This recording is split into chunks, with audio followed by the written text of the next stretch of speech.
the crowd.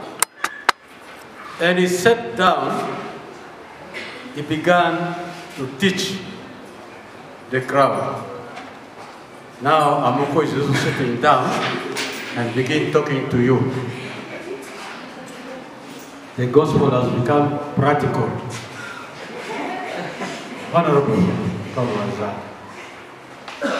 MP, our MP. And you, Honorable Buti, Caesar, last night I was with Caesar, discussing the issue. And for me, I was blessed and appreciating the initiative, that courage we have. Whatever we're doing is for our future children.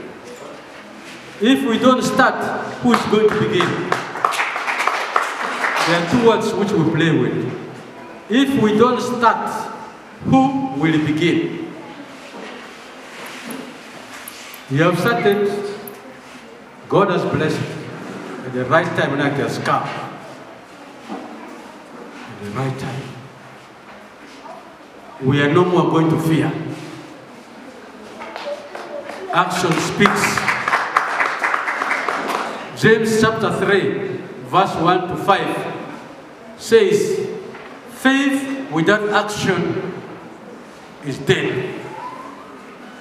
Faith without action is dead.